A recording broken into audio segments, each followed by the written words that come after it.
যে সংস্কারের প্রধান যিনি যদি কেউ হয়ে থাকেন, সংস্কার যিনি সত্যিকার অর্থে যে জন্মদাতা হয়ে থাকেন বাংলাদেশে, তিনি হচ্ছেন শহীদ প্রেসিডেন্ট জিয়াউর রহমান। অত্যন্ত সুপরিকল্পিতভাবে নির্বাচনকে পিছিয়ে দেওয়া, জনগণের যে অধিকার সে অধিকার থেকে জনগণকে বঞ্চিত করাবার এবং ভোটের অধিকার থেকে বঞ্চিত করবার একটা পায়তারা শুরু হয়েছে। এবং আপনারা নিশ্চয়ই লক্ষ্য করেছেন যে বিভাজনের রাজনীতি আবার শুরু হয়েছে।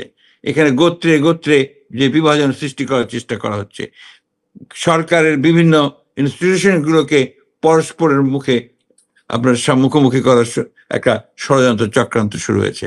প্রিয় সাংবাদিক বন্ধুগণ, আসসালামু আলাইকুম।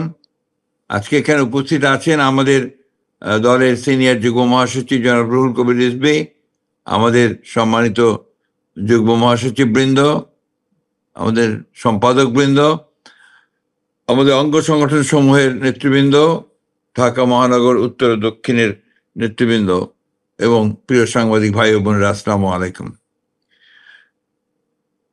বাংলাদেশের রাজনৈতিক ইতিহাসে যে ব্যক্তিত্ব সবচেয়ে বেশি আলোচিত এবং সবচেয়ে বেশি অবদান রেখেছেন তার নাম হচ্ছে এই দেশের স্বাধীনতার ঘোষক, বহুদলীয় গণতন্ত্রের প্রবক্তা এবং আধুনিক বাংলাদেশের রূপকার শহীদ প্রেসিডেন্ট জিয়াউর রহমান।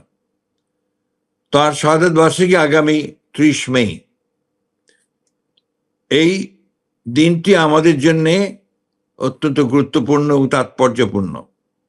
আমরা বারবার এই দিনটিকে শুধু শাহাদাত বার্ষিকী হিসাবে স্মরণ করতে চাই না, আমরা এটাকে স্মরণ করতে চাই আমাদের বাংলাদেশকে সত্যিকার অর্থেই একটি গণতান্ত্রিক, একটি আধুনিক, একটি সাম্যের, একটি মানবতার একটি রাষ্ট্রে পরিণত করবার যে শক্তি আমরা যেখান থেকে পাই, আমরা যে ইন্সপিরেশন পাই, সেখানকার একটা দিবস হিসেবে আমরা পালন করতে চাই। অনুপ্রেরণাটা আমরা সেখান থেকেই পাই। 1971 সালে গোটা জাতি যখন স্বাধীনতার ঘোষণার জন্য উন্মুখ হয়েছিল এবং তখন রাজনৈতিক নেতৃত্ব আওয়ামী লীগের শেখ মুজিবুর রহমান ব্যর্থ হয়েছিলেন জাতিকে দিক নির্দেশনা দিতে, তখন এই 1971 সালে আমরা এই মহান নেতাকে ক্ষণজন্মা পুরুষকে দেখেছি, যখন তিনি একজন মাত্র সাধারণ মেজর ছিলেন। চট্টগ্রামের কালুঘাট কেন্দ্র থেকে তিনি স্বাধীনতার ঘোষণা দিয়ে গোটা জাতিকে স্বাধীনতা যুদ্ধে ঝাঁপিয়ে পড়ার জন্য অনুপ্রাণিত করেছিলেন। শুধু তাই নয়, তিনি নিজে দীর্ঘ 9 মাস সংগ্রাম করেছেন, লড়াই করেছেন, নেতৃত্ব দিয়েছেন এবং পরবর্তীকালে যখন ছাত্র এবং সিপাহীদের জনতার একটা যৌথ বিপ্লবের মধ্য দিয়ে তাকে রাষ্ট্র পরিচালনার দায়িত্ব দেওয়া হয়েছে, তখন তিনি এই রাষ্ট্রের প্রথম সংস্কারগুলো শুরু করেছিলেন। আমাদের সকলেরই মনে থাকার কথা যে তার পূর্বে 1972 সাল থেকে 75 সাল পর্যন্ত আওয়ামী লীগের যে দুঃশাসন ছিল, যে একটা স্বৈরাচার ছিল, যা পরবর্তীকালে একদলীয় শাসনে রূপান্তরিত হয়েছিল, বাকশাল প্রতিষ্ঠিত হয়েছিল শেখ মুজিবের নেতৃত্বে, সেটাকে বাদ দিয়ে বাতিল করে জনগণের সমর্থনে তিনি বহুদলীয় গণতন্ত্রের প্রবর্তন করেছিলেন। এবং এই বহুদলীয় গণতন্ত্রের প্রবর্তন করার ফলেই গোটা বাংলাদেশের যে রাজনৈতিক যে কাঠামো, সে কাঠামোর পরিবর্তন হয়েছিল। শুধু তাই নয়, একই সঙ্গে তিনি অর্থনীতিতে যে একটা ভ্রান্ত সমাজতান্ত্রিক ধারণা ছিল, সেটাকেও তিনি পরিবর্তন করে সেই অর্থনীতি মুক্ত বাজার অর্থনীতি তিনি শুরু করেছিলেন। এই দুটোই ছিল তার প্রধান সংস্কার, যেটা অর্থনৈতিক কাঠামোর সংস্কার এবং একই সঙ্গে রাজনৈতিক কাঠামোর সংস্কার। পরবর্তীকালে আমরা দেখেছি যে এই বিদেশে শ্রমিকদেরকে পাঠিয়ে এবং দেশে গার্মেন্টস ফ্যাক্টরি শুরু করে তিনি অর্থনীতিতে একটা বিপ্লবের সূচনা করেছিলেন। এবং সেই জন্যই আমরা বলি যে সংস্কারের প্রধান যিনি যদি কেউ হয়ে থাকেন, সংস্কার যিনি সত্যিকার অর্থে যে জন্মদাতা হয়ে থাকেন বাংলাদেশে, তিনি হচ্ছেন শহীদ প্রেসিডেন্ট জিয়াউর রহমান, যার হাত দিয়ে মৌলিক সংস্কারগুলো শুরু হয়েছিল। আজকে যে আপনার এই যে সংবাদ মাধ্যম এই গণমাধ্যমও কিন্তু তখন তিনি উন্মুক্ত করেছিলেন। শুধু তাই নয়, মাত্র 4 বছরের শাসনের মধ্যে তিনি বাংলাদেশে একটা নতুন দর্শন দিয়েছিলেন জাতিকে। সেই দর্শনটি ছিল বাংলাদেশি জাতীয়তাবাদ, এবং তারই ভিত্তিতে বাংলাদেশ তার নতুন স্বতন্ত্র নতুন পরিচিতি লাভ করে এবং তা বিশ্বের দরবারে একটা সত্যিকার থেকে মর্যাদাময় জাতি হিসেবে পরিচিত লাভ করে। যে বাংলাদেশে 74 সালে দুর্ভিক্ষ হয়েছিল শেখ মুজিবের শাসনামলে, এবং প্রায় লক্ষাধিক মানুষ আপনার শহীদ হয়েছিল না খেতে পেয়ে, সেই বাংলাদেশকে তিনি 1 বছর পরেই তিনি খাদ্যের স্বয়ংসম্পূর্ণ করেছিলেন। শিল্পে কলকারখানাতে উৎপাদন শুরু হয়েছিল নতুন করে, মানুষের মধ্যে একটা নবজাগরণ সৃষ্টি হয়েছিল, উদ্দীপনার সৃষ্টি হয়েছিল। বাংলাদেশকে সত্যিকার অর্থেই একটা সমৃদ্ধ আধুনিক বাংলাদেশে রূপান্তরিত করবার জন্য যে কর্মযজ্ঞ শুরু হয়েছিল, সেই কর্মযজ্ঞের সূচনা করেছিলেন শহীদ প্রেসিডেন্ট জিয়াউর রহমান। দুর্ভাগ্য আমাদের এই জাতির যে আমরা এই ক্ষণজন্মা মহাপুরুষকে আমরা বেশি দিন ধরে রাখতে পারিনি।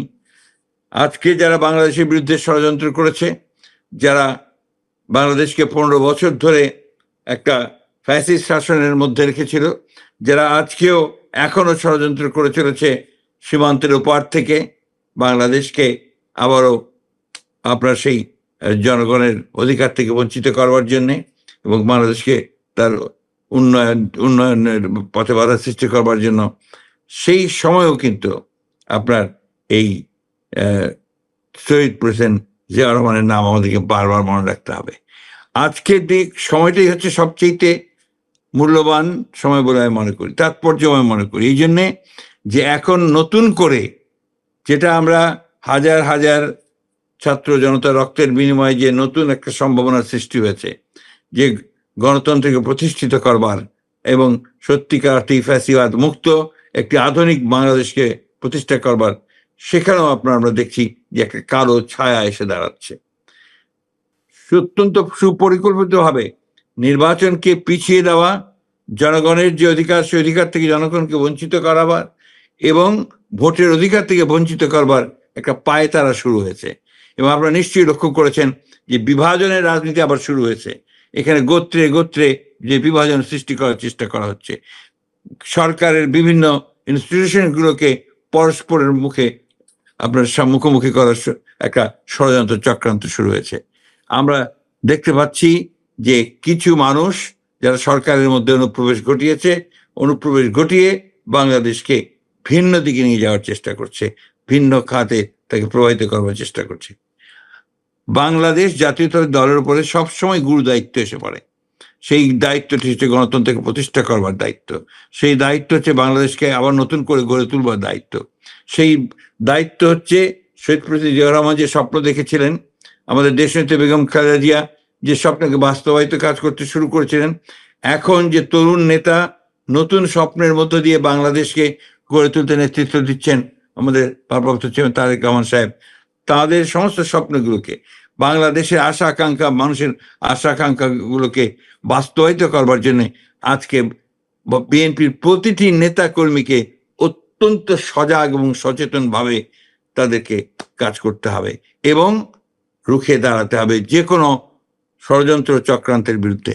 আমি তাই অনুরোধ করব আমাদের সকল নেতা কর্মীদেরকে, বাংলাদেশের জাতীয়তাবাদী দলের যারা আছেন, যেখানে আছেন, যে অত্যন্ত সচেতনভাবে আমরা যেন এই বিষয়গুলো মনে রাখি এবং একই সঙ্গে বাংলাদেশের স্বাধীনতা যেন কেউ কখনো কেড়ে নিতে না পারে, বাংলাদেশের সার্বভৌমত্ব যেন কেউ বিনষ্ট করতে না পারে, বাংলাদেশের গণতন্ত্রকে আর কেউ যেন কখনো ফ্যাসিবাদ স্বৈরাচার দিয়ে দাবিয়ে রাখতে না পারে, সেইভাবেই বাংলাদেশের প্রতিটি কর্মীকে, জাতীয়তাবাদী দলের প্রতিটি কর্মীকে আজকে সেই ভূমিকা পালন করতে হবে।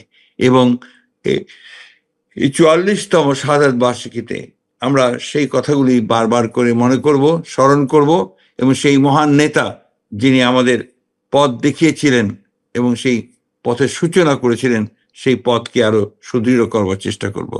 আসুন আপনারা আমি অনুরোধ করব, বাংলাদেশ জাতীয়তাবাদী দলের নেতা কর্মীরা অনেক ত্যাগ স্বীকার করেছেন।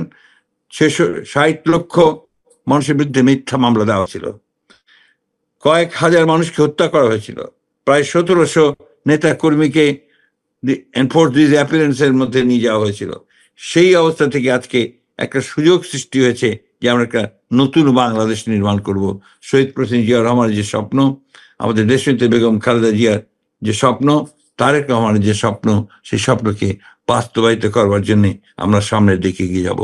এই শাহাদাত বার্ষিকীতে, 44তম শাহাদাত বার্ষিকীতে আজকে শোক নয়, আমরা সমস্ত শক্তিতে পরিণত করতে চাই এবং আমরা এইভাবে অনুপ্রাণিত হতে চাই যাতে করে সত্যিকার অর্থেই সমস্ত অপশক্তিকে পরাজিত করে আমরা যেন একটি সত্যিকার অর্থেই গণতান্ত্রিক, একটি আধুনিক এবং সমৃদ্ধ বাংলাদেশ গড়ে তুলতে পারি।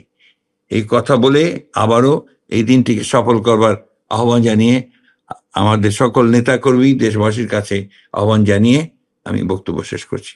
ধন্যবাদ সকলকে। আসসালামু আলাইকুম, খোদা হাফেজ। বাংলাদেশ জিন্দাবাদ, বাংলাদেশ জাতীয়তাবাদী দল জিন্দাবাদ, শহীদ জিয়া অমর হোক, দেশনেত্রী বেগম খালেদা জিয়া জিন্দাবাদ, তারেক রহমান জিন্দাবাদ।